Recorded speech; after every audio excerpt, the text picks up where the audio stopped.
Hello, hello. Hi. Do you have some energy for today, or?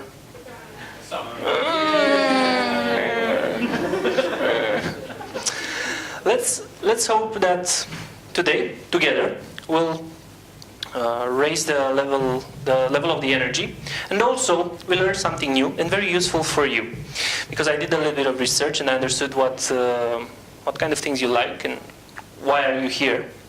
And I hope to bring some useful techniques to your set of skills, that you can develop more interesting games online and offline. Am I right? Okay, perfect. The first task, before beginning anything else, I'd like for you to have at least a pen and paper close, because we'll spend around 20 minutes offline without any digital interruptions, because drawing was born, well, on paper. So you have time to bring your pens and papers. Okay, done? Done? Yes or no? Yes. Yes. Okay, great. First things first, a short introduction and why I'm here. My name is Liviu. I'm a graphic designer. I'm passionate and I also have some expertise, 4 years and counting, in branding. Graphic design in this direction. I know that you have more skills in the 3D area, which I'd like to steal some tips and tricks after my talk, so maybe I'll stick around. And me and my partner have a company, and we help businesses grow by having a strong visual identity. Because if you just look around, you might see some logos that are at the level of awareness that they are, not because they were put since 1,000 years ago, because they were designed with a purpose, to represent an idea, to represent a company. That's about me. You'll learn a little bit more, maybe, about me during the talk. Why am I here? I'm here because I want to invite you to draw more. Do you think you can draw? I see, maybe, I don't know, maybe 40% of you think you can draw. Let's do a quick test. Who can draw a point? A dot? Okay. Who can draw a line? Triangle? Squares? Circles? Circles are the toughest. Circles? Ovals? Maybe? Ovals. Okay, so you can draw. These are the enough knowledge, the enough skills that you need to find value in my talk today. Even though some of you might be artists and really drawing with all the details and all the little tidbits, for today, from the dot to the circle is enough. And why I really wanted for you to have a pen and paper, because this is the first rule. This is the first way through which you can really draw more. And to prove that I'm not lying and I practice what I preach, this is my pen and paper, and I always carry it with me. If I travel or if I go around the city and I don't have a backpack with me, I have a smaller notebook that I use, because I really want to be able to put my ideas onto the paper as fast as possible. And I was saying a little bit in the beginning, this is the best way for you to put your ideas in a physical form. Yes, you might prototype, you might use a tablet, you might use any kind of new technology that is possible. AI, virtual reality, stuff like that. But a good design and also a good idea starts on paper. Some businesses got really changed over the years by some CEO who had a napkin close and a pen and wrote a few sketches down. And in that way, a new idea, a new direction, a new vision for the company emerged. This is the first rule. Always have a pen and paper with you. Mostly the pen, because if you don't have paper, a wall, a table, something might be close enough to be substituted for the paper. The second thing you should do is to answer the W's. Do you know the 5, 6 W's depending on the way on the reading in English? The 5 W questions. Why, where, what? Perfect. When. those are the 6 W's that I want to talk to you about today. And the first one, let's see, what would be the first one? Why on my list is the last one? What and who? Who and what? This is the first one. Who or what? If you want to represent an idea about someone or something, what should you use?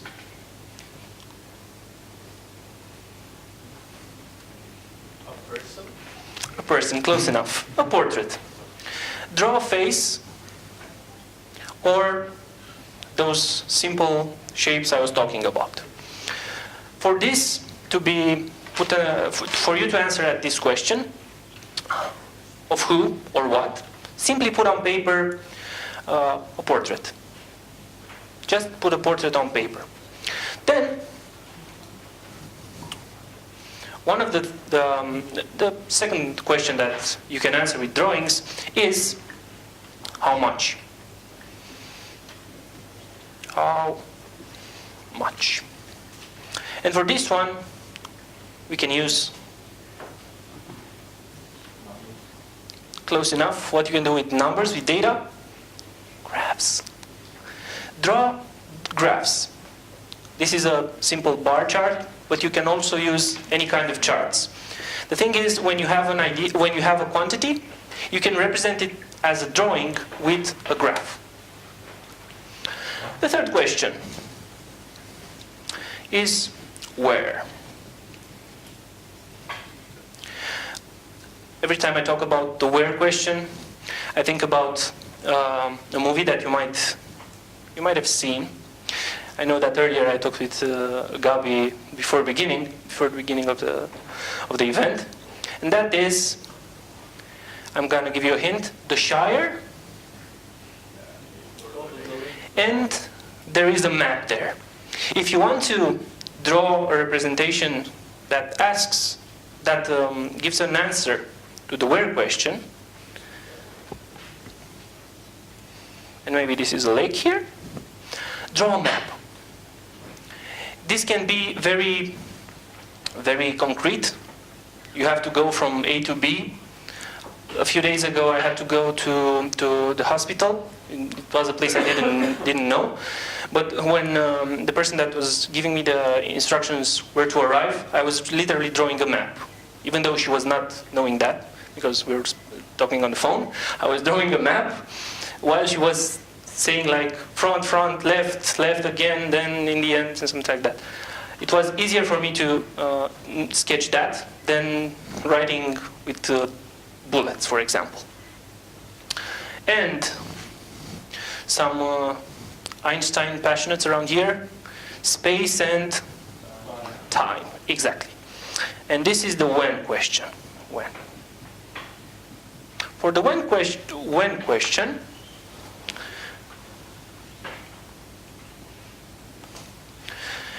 this is a simple timeline.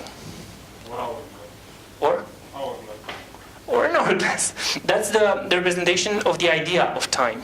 Here is how you represent answers to these questions.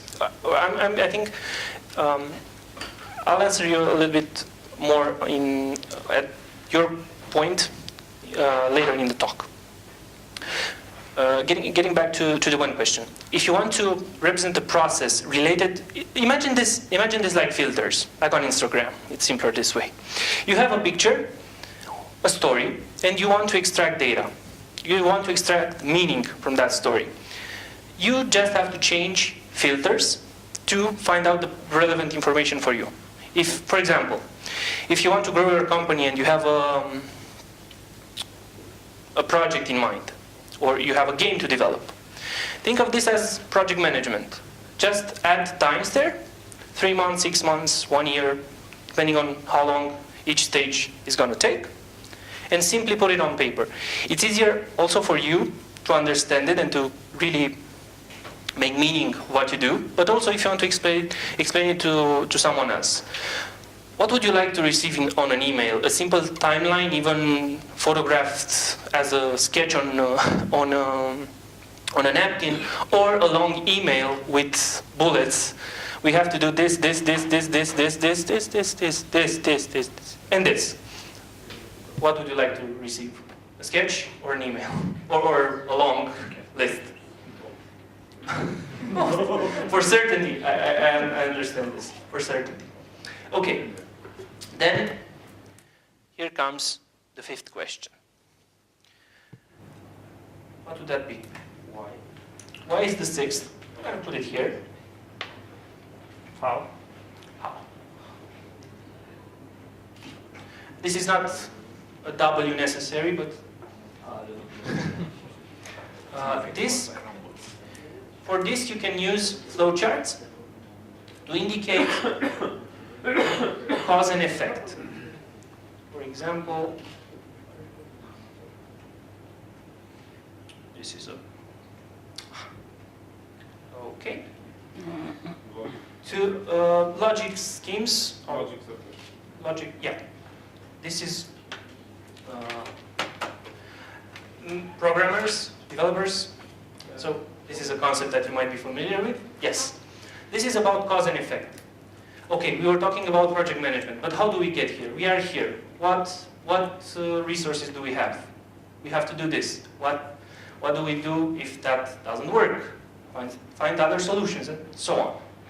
And the sixth question is why? And for this one,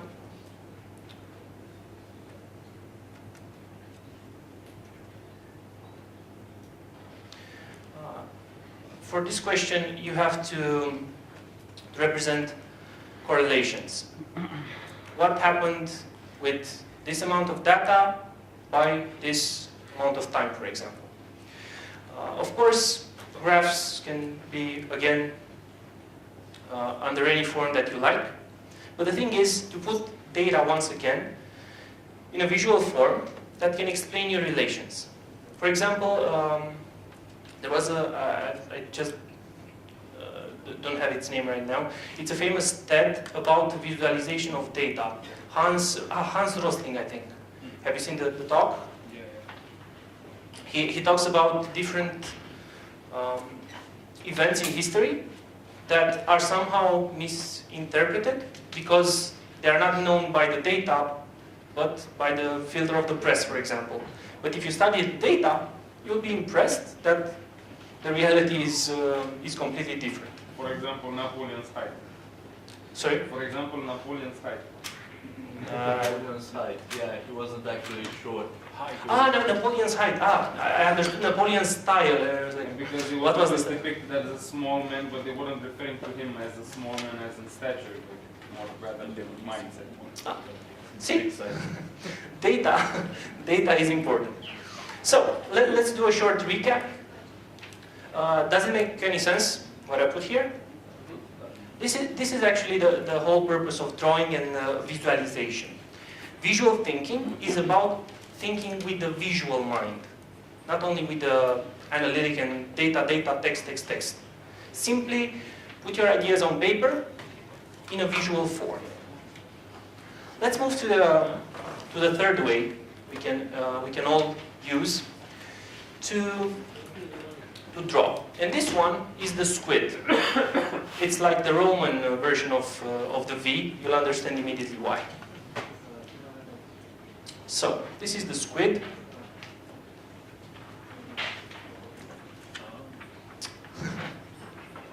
Actually, the correct form might be this one, because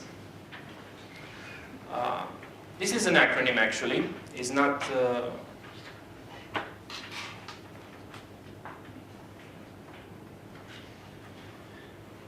What do you think that S would stand for? Talking about drawings. Shape. No. Style. Sketch, style. The level of detail is a hint. Something can be really simple, not scale, simple. It can be really simple or very elaborate. I'll write them here. Simple versus elaborate. for example, a simple Venn diagram or a very complex diagram which might have some meaning for someone. Okay, talking about Q now. Q stands for quality versus quantity. Your drawing is about the quality of an object or of an event, or is about the context, the quantity. We have enough resources. We have enough projects to ship next month, and so on. Think as this a simple comparison of one circle versus many circles.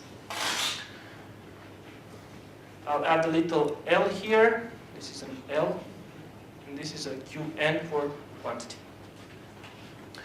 V. What would the V stand for in regards to a company, for example? Value, close enough. And for that value to be brought to the market, 10 points, who said vision? 10 points. Vision. And the opposite of vision, or actually to get to the vision, what do you need? Effort. It starts with an E. You need effort, but you need to execute. Is vision versus execution. Execution. Let's say, for example, we want to go to the sun, and here we can draw a simple timeline of how we can do that. Okay, last two. One versus many. This is about comparison. This is individual. Individual versus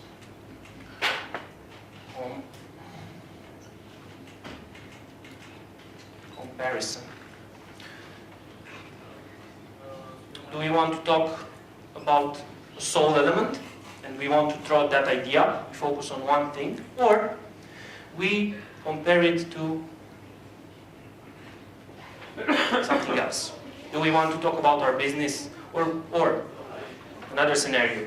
First we talk about our business, we draw ideas about our business, and then we compare ourselves to other businesses that are in the same field. And the last one, what is delta in math? The difference. Difference.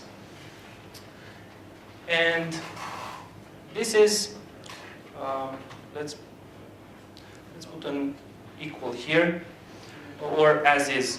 No, let's keep it with letters. As is. Is change versus status quo. This is the idea behind the delta. So it's change versus as is. Or not as is as a name, as is. Again, talking about a game, talking about a project, talking about a company. Do we want to draw some changes that we'll make, or do we want to talk about our status quo right now? And for this, let's use the delta N equal. Okay, how can you use this? It's simple. Imagine it as an equalizer, as a DJ's equalizer. Do you want to do a simpler drawing or a more elaborate one? What is needed? Do you want to talk about the quality of a product, a project, an idea, or the quantity of that idea? Simply choose your, talking about games, how was in Mortal Kombat? Choose your weapon, right? Choose your weapon. Do you want to be here, here, here, here, or here? Make different combinations of these parameters, so your drawing should be as useful as possible for what we want to express. Yes? And the last one was AS? As is, sorry, as is an extra. as is. Okay. Is this clear? I know in 20 minutes I cannot put all the theory, but these are actually the basics. So if you just acknowledge and you become aware of this information, you will start by practicing to get better at it and to truly understand the concepts. And also, I have some book recommendations at the end, so if I didn't answer all the questions, the book for sure will. Moving to the fourth point. Yes, no? That's the moment when participants usually interact with the speaker. Yes or no? Yes. Great. Create your own visual vocabulary. This is a simple idea. Once again, if you start working on your drawings and you start to draw and draw and draw and draw a little bit more, you will start to develop your own style. With this, there are three things that you should have in mind. People and objects. It's okay if I write it like this? Developers in the room. Okay. Connectors.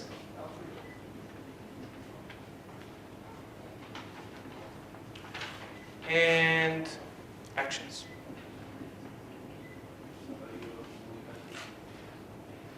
Let's talk briefly about each one.